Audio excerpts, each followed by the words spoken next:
अस्सलाम वालेकुम वरहमतुल्लाहि वबरकातुहू। YouTube channel English by Mohammad Ali Bilal में आप सबको खुश आमदीद। इस चैनल को अभी अभी ज्वाइन करने वालों से रिक्वेस्ट है कि वो इसको सब्सक्राइब कर लें और बेल आइकन को प्रेस कर दें। और जो लोग शुरू से इस चैनल के साथ एसोसिएट हैं उनके नॉलेज में होगा कि अब हम सेकंड फेज़ की तरफ आ चुके हैं, जिसमें हमने इंग्लिश सेंटेंस के स्ट्रक्चर को डिस्कस करना है। वेल डियर व्यूअर्स, आज के टॉपिक की तरफ आते हैं। तो आज हमारा टॉपिक है इंडेफिनेट सेंटेंसेस, यानी present indefinite sentence, past indefinite sentence और future indefinite sentence. Last video में हमने डिस्कस किया था कि किस तरह फ़ेज़ 1 के प्रोग्राम्स और वीडियोस हमारी मददगार साबित होंगी इस इंतहाई क्रूशल फेज़ में सेंटेंस स्ट्रक्चर के अमल के दौरान। यहाँ पर हमने डिफरेंट फॉर्म्स ऑफ वर्ब्स भी इस्तेमाल करनी है और डिफरेंट हेल्पिंग वर्ब्स का इस्तेमाल किया जाता है उस जुमले के सब्जेक्ट को मद्देनज़र रखते हुए। यानी सब्जेक्ट कौन सा पर्सन है, फर्स्ट, सेकंड या थर्ड, और सिंगुलर है या प्लूरल, इन सब चीज़ों को मद्देनज़र रखते हुए हम किसी भी ज़माने के जुमले बनाने में कामयाब हो सकते हैं। तो बात करते हैं सबसे पहले प्रेजेंट इंडेफिनिट की। ध्यान से सुने कि वर्ब की फ़र्स्ट फॉर्म जब अकेली बग़ैर किसी हेल्पिंग वर्ब के आए, या वर्ब की फ़र्स्ट फॉर्म बग़ैर किसी हेल्पिंग वर्ब के एस या ई एस के इजाफे के साथ आए, तो ऐसा जुमला प्रेजेंट इंडेफिनिट का पॉजिटिव स्ट्रक्चर बनाता है। दोबारा सुने, वर्ब की first form as it is आए या फर्स्ट फॉर्म के साथ एस या ई एस का इजाफा किया जाए, तो ये जुमला प्रेजेंट इंडेफिनिट का पॉजिटिव स्ट्रक्चर बनाता है। यहाँ पर हमारे सामने दो सिचुएशंस आती हैं कि वर्ब की फ़र्स्ट फॉर्म कहाँ पे लगानी है और वर्ब की फ़र्स्ट फॉर्म के साथ एस ई एस का इस्तेमाल कहाँ पर होगा। तो याद रखें, प्रेजेंट इंडेफिनिट में चूँकि पॉजिटिव जुमला बनाने के दो तरीके हैं, लिहाजा यहाँ पर पर्सन्स दो हिस्सों में बढ़ जाते हैं। मुख्तलिफ ज़मानों में और मुख्तलिफ मैनर्स में पर्सन्स की तकसीम मुख्तलिफ हो सकती है। प्रेजेंट इंडेफिनिट के जुमले बनाने के लिए चूँकि हमारे पास दो स्ट्रक्चर हैं, वर्ब की first form as it is या वर्ब की फ़र्स्ट फॉर्म के साथ एस या ई एस, इसीलिए प्रेजेंट इंडेफिनिट में पर्सन्स की तकसीम इस बुनियाद पे होती है कि किन के साथ simple first form of verb आएगी, जबकि कौन से पर्सन्स ऐसे होंगे जिनके साथ वर्ब की फ़र्स्ट फॉर्म एस या ई एस के साथ आएगी। ध्यान से सुन लें और इस चीज़ को एक्सरसाइज करें। ग्रामर का सबसे बड़ा रूल यहाँ पे डिस्कस हो रहा है कि थर्ड पर्सन सिंगुलर की मौजूदगी में, यानी अगर सब्जेक्ट थर्ड पर्सन सिंगुलर है तो वर्ब की फर्स्ट फॉर्म एस या ई एस के साथ जब आएगी तो जुमला प्रेजेंट इंडेफिनिट का पॉजिटिव या मुस्बत जुमला बनेगा। रेस्ट ऑफ द पर्सन्स, यानी first person singular plural, second person singular plural and third person plural, इनके साथ सिंपल वर्ब की फर्स्ट फॉर्म का इस्तेमाल किया जाता है। मिसाल के तौर पर अली थर्ड पर्सन सिंगुलर है, तो प्रेजेंट इंडेफिनिट में पॉजिटिव जुमले के लिए इसके साथ जब भी वर्ब की फर्स्ट फॉर्म आएगी तो उसके साथ एस या ई एस का इस्तेमाल किया जाएगा।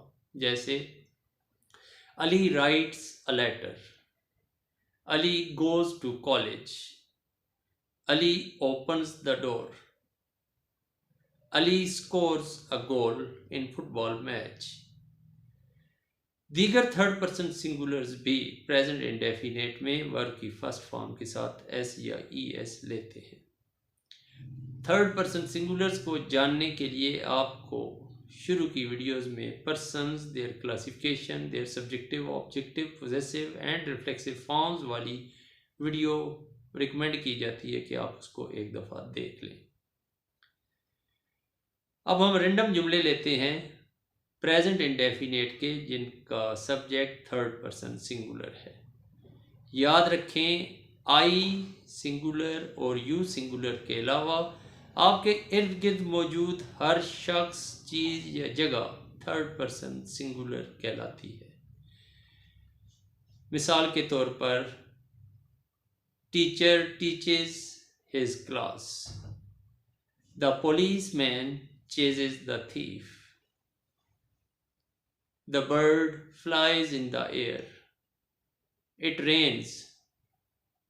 ये तमाम जुमले थर्ड पर्सन सिंगुलर सब्जेक्ट के साथ हैं और प्रेजेंट इंडेफिनेट के पॉजिटिव जुमले हैं, इसलिए इनके साथ वर्ब की फर्स्ट फॉर्म एस या ई एस के साथ आ रही है।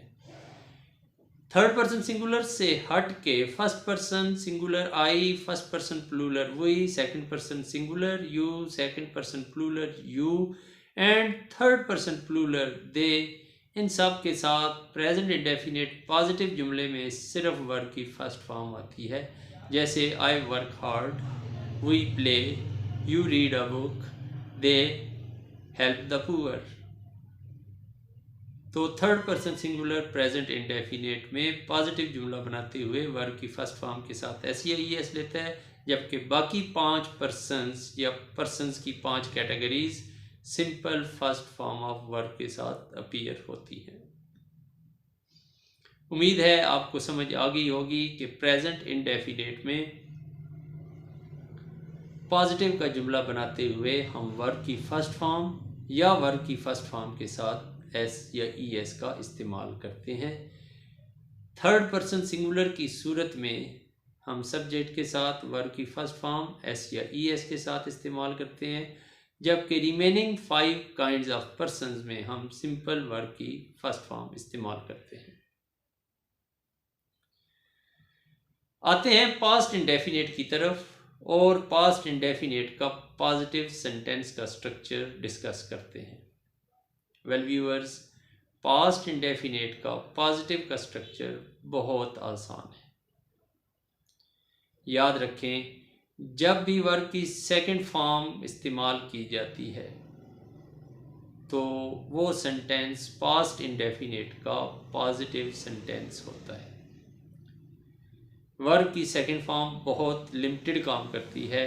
Second form of verb is used only for the positive sentence of past indefinite tense, यानी फेल माजी मुतलिक के मुस्बत जुमले में वर्ब की सेकंड फॉर्म का इस्तेमाल होता है। और चूँकि पास्ट इंडेफिनेट जुमले बनाने के लिए हमारे पास सिर्फ वर्ब की सेकंड फॉर्म है, तो सब्जेक्ट कोई भी पर्सन हो, हमने सिंपली वर्ब की सेकंड फॉर्म का इस्तेमाल करना है। यहाँ पर हमारे लिए जहाँ बहुत आसानी है कि सिर्फ वर्ब की सेकंड फॉर्म लगाने से हमें पास्ट इंडेफिनेट मिल जाता है, वहाँ हमारे लिए ज़रूरी है कि हम 2 बातें ज़हन नशीन रखें। नंबर 1 ये कि वर्ब की सेकंड फॉर्म पास्ट इंडेफिनेट का सिर्फ पॉजिटिव जुमला बनाने में इस्तेमाल हो सकती है। पास्ट इंडेफिनेट के नेगेटिव इंट्रोगेटिव या नेगेटिव इंट्रोगेटिव को बताना वर्ब की सेकंड फॉर्म के लिए मुमकिन नहीं होता, ना इसका इस्तेमाल किया जाता है। बल्कि उन नॉन पॉजिटिव जुमलों में डिड पास्ट इंडेफिनेट की नुमाइंदगी करता है, और चूंकि डिड पास्ट और इंडेफिनेट दोनों की नुमाइंदगी कर रहा होता है तो फिर वहाँ वर्ब की सेकंड फॉर्म का इस्तेमाल बेमकसद हो जाता है। इसलिए पास्ट इंडेफिनेट के नॉन पॉजिटिव जुमलों में हम डिड के बाद वर्ब की फर्स्ट फॉर्म इस्तेमाल करते हैं। बहुत सारे बच्चे, इवन हायर क्लासेस के बच्चे, इस चीज़ को कंफ्यूज कर देते हैं कि वो पॉजिटिव का जुमला बनाते हुए तो वर्ब की सेकंड फॉर्म इस्तेमाल करते हैं, लेकिन नॉन पॉजिटिव जुमले में डिड का इस्तेमाल करने के बाद भी वर्ब की सेकंड फॉर्म लगा देते हैं। याद रखें, ये चीज़ ग्रामर की रूह से एक बड़ी ग्रामेटिकल मिस्टेक तस्वर की जाती है। पास्ट इंडेफिनेट के जुमले हम ले लेते हैं तो कोई भी सब्जेक्ट हो, वर्ब की सेकंड फॉर्म का इस्तेमाल करें और आपका जुमला पास्ट इंडेफिनेट का बन जाएगा। मिसाल के तौर पर, they watched a match, the baby cried for milk, She opened the door. Mother pressed the clothes. We went to market. They jumped with joy, etc. Past indefinite का जुमला बनाते हुए हमने सब्जेक्ट की तरफ इस हवाले से नहीं देखना कि वो कौन सा पर्सन है, क्योंकि हमारे इल्म में है कि पास्ट इंडेफिनेट के जुमले में कोई भी पर्सन हो, सब्जेक्ट कोई भी हो, सिंगुलर है या प्लूरल, फर्स्ट पर्सन हो, सेकंड या थर्ड, हमने सिंपली वर्ब की सेकंड फॉर्म का इस्तेमाल करना है। यहाँ पर तलबा को इस चीज़ का भी एहसास करना चाहिए कि पास्ट इंडेफिनेट का पॉजिटिव जुमला हमेशा वर्ब की सेकंड फॉर्म लेता है, इसलिए बच्चों को चाहिए कि वो वर्ब की फर्स्ट, सेकंड, थर्ड फॉर्म याद करें, उनको ज़हन नशीन करने की कोशिश करें और उनके मीनिंग्स भी याद करें। अब आते हैं हम फ्यूचर इंडेफिनेट की तरफ। तो फ्यूचर इंडेफिनेट को डिस्कस करने से पहले ये बताना ज़रूरी है कि फ्यूचर का कोई भी जुमला अगर हम बोल रहे हैं या लिख रहे हैं, उसमें सब्जेक्ट के बाद विल या शैल का आना ज़रूरी है। फर्स्ट पर्सन आई और वी के साथ हम शैल का इस्तेमाल करते हैं, जबकि सेकंड और थर्ड पर्सन के साथ हम विल का इस्तेमाल करते हैं। इससे पहले की वीडियो में हम वर्ब और उसकी 3 हालतें, प्रेजेंट पार्टिसिपल, पास्ट और पास्ट पार्टिसिपल को डिस्कस कर चुके हैं। याद रखें, विल और शैल हेल्पिंग वर्ब ऑफ इनडेफिनेट हैं और हेल्पिंग वर्ब के उस ग्रुप से ताल्लुक़ रखते हैं जिनके बाद हमेशा वर्ब की फर्स्ट फॉर्म आती है। इसलिए इसका स्ट्रक्चर हमारे पास सब्जेक्ट के बाद सब्जेक्ट के अकॉर्डिंग विल या शैल और उसके बाद फर्स्ट फॉर्म ऑफ वर्ब और एंड में ऑब्जेक्ट। अगर आप ये चीज़ फॉलो करेंगे तो आप फ्यूचर इंडेफिनेट का पॉजिटिव जुमला बना रहे होंगे। रिपीट कर देता हूँ, फ्यूचर इंडेफिनेट का जुमला आई हुई के साथ, शैल के साथ और बाकी सब पर्सन्स के साथ, यानी सेकंड और थर्ड पर्सन के साथ विल के बाद वर्ब की फर्स्ट फॉर्म लगाने से हमें फ्यूचर इंडेफिनेट का पॉजिटिव जुमला मिल जाता है।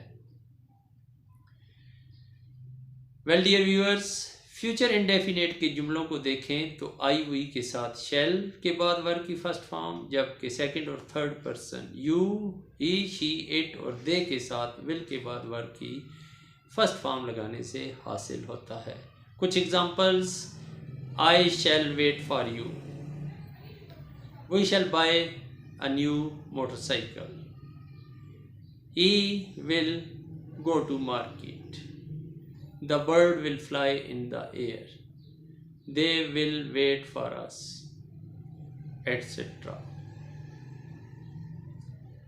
Thank you very much for watching this video। आज की वीडियो में हमने इनडेफिनेट के तीनों ज़मानों में स्ट्रक्चर देखे। जल्दी से फिर रिपीट कर देता हूँ कि जब कभी वर्ब की फर्स्ट फॉर्म अकेली या वर्ब की फर्स्ट फॉर्म के साथ एस या ई एस का इस्तेमाल हो तो वो जुमला प्रेजेंट इंडेफिनेट का पॉजिटिव जुमला होता है। थर्ड पर्सन सिंगुलर के लिए वर्ब की फर्स्ट फॉर्म के साथ एस या ई एस का इस्तेमाल किया जाता है, जबकि रिमेनिंग 5 पर्सन्स के लिए हम simple first form of verb इस्तेमाल करते हैं। पास्ट इंडेफिनेट का पॉजिटिव जुमला बनाने के लिए हम किसी भी पर्सन के साथ, यानी सब्जेक्ट कोई भी हो, हम सिंपल वर्ब की सेकंड फॉर्म लगाएंगे तो जुमला पास्ट इंडेफिनेट का पॉजिटिव स्ट्रक्चर दे देगा। फ्यूचर इंडेफिनेट की सूरत में आई हुई के साथ शैल के बाद, जबकि सेकंड पर्सन यू और third person singular he, she, it और थर्ड पर्सन प्लूरल दे, तमाम के साथ विल के बाद वर्ब की फर्स्ट फॉर्म लगाने से हमें फ्यूचर इंडेफिनेट के जुमले हासिल होते हैं। चैनल को सब्सक्राइब कर लें और बेल आइकन को प्रेस कर दें ताकि हर नई वीडियो का नोटिफिकेशन आपको बर वक्त मिल सके। संजीदगी के साथ ख़ुद भी समझने की कोशिश करें, अपने बहन भाइयों को, अपने क्लास फेलोज़ को, अपने सोशल कॉन्टेक्ट में स्टूडेंट्स तक ये चैनल प्रमोट करें। Thank you very much. अल्लाह हाफिज़।